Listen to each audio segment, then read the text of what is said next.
Alright, problem number 6 is asking for the 6 trig ratios of 330. So 330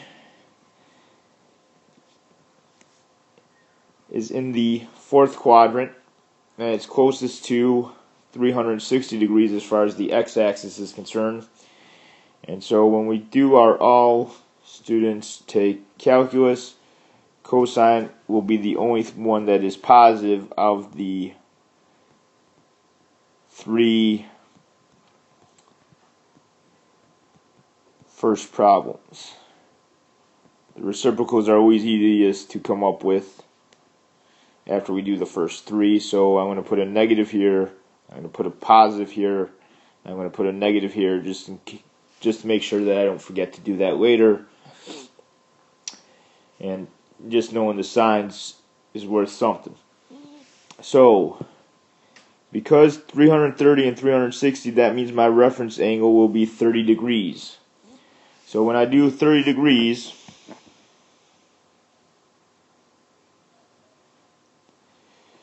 that is my ring finger. So the sine is always the number of fingers underneath, which means I'd have always square root the fingers. And don't forget there's a big old 2 on my hand. That's the palm of my hand. So I got negative 1/2 from this. So here's the sine. The number of fingers that are above this, is our little reminder, would be 3 fingers. And we always square root the fingers. And I still see a 2. And then for tangent, I flip my hand over.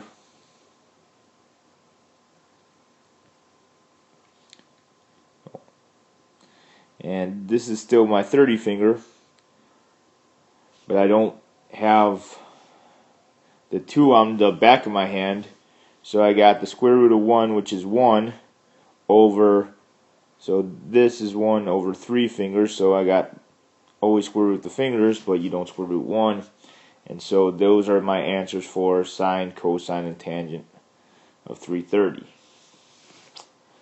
So cosecant is just going to be negative 2 because we flipped it.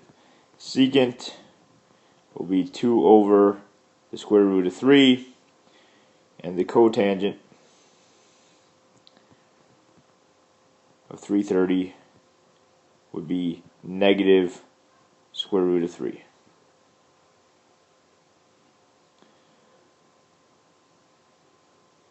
So there's our all 6 answers right there.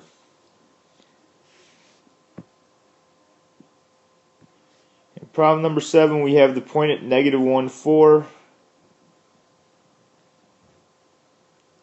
which is right there,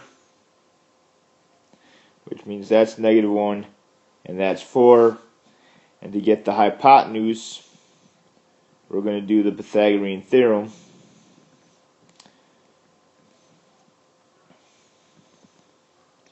So negative 1 squared plus 4 squared, make sure the negative 1's in parentheses if you're using your calculator, because you don't want to get 15 because that would be a mistake. So we got the square root of 17 as the hypotenuse. The red one, the 4 over here, is the opposite, and the negative 1 is the adjacent. Remember, when you're drawing this triangle, the x-axis is one of your sides. Then you have a line going up or down, and then you have a diagonal line going back to the origin. So since they asked for all of them, the sine would be 4 over the square root of 17. And one thing that I want to make clear is that theta here in this picture is from 0 to that where that line is.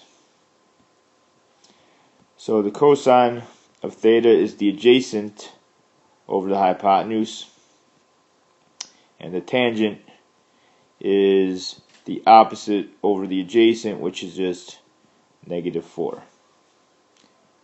The cosecant of theta is the square root of 17 over 4.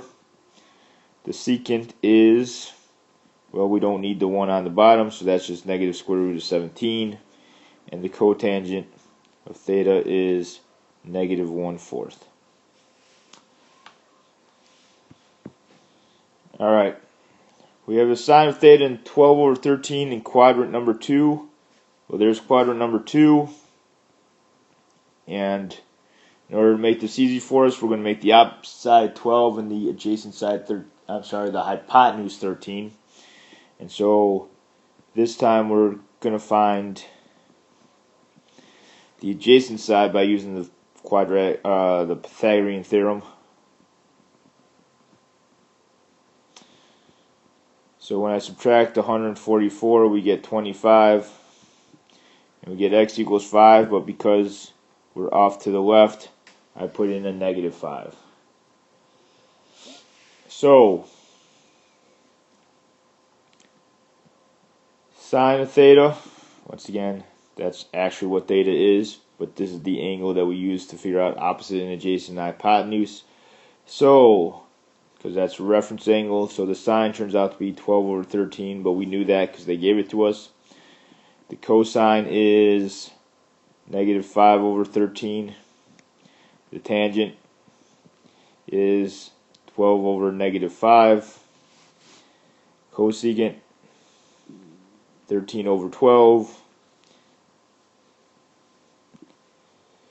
Secant is going to be negative 13 over 5.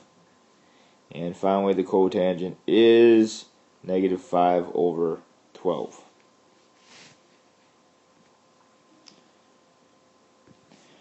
Alright, they didn't give you the A and the B in the picture, so I'm going to tell you that little a is always across from angle A, and little b is always across from angle B.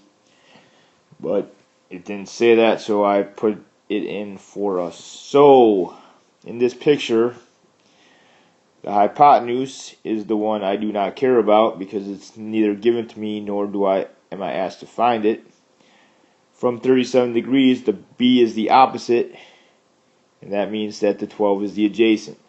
Now at this point in time, I need to figure out which one uses opposite and adjacent, and that is the tangent. So the tangent of 37 equals B over 12, because that's opposite over adjacent. So when I multiply both sides by 12 tangent of 37, make sure your calculator is in degrees, we get B equals 9.04. Alright, in problem number 10, it says how far is this? Well, first of all, it says there's an angle of elevation at the top of the waterfall. So here's the waterfall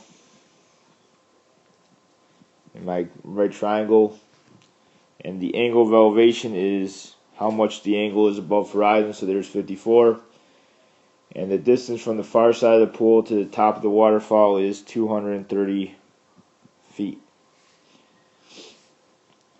I don't know how they measured that, but we'll just go with it. So the height of the waterfall is what we're trying to find out. I'm going to use X there because I don't like to use H even though it's height, because we use H for hypotenuse sometimes. So when labeling the sides, the hypotenuse was opposite of the right angle, the opposite was far away from the 54, and the adjacent was left over, which I do not care about, so we need to figure out which trig operation uses opposite and hypotenuse, and the sine is the opposite and over hypotenuse. So we got sine of 54 equals x over 230, multiply by 230, making sure you're in degrees again, and we get 186.01. That's the review.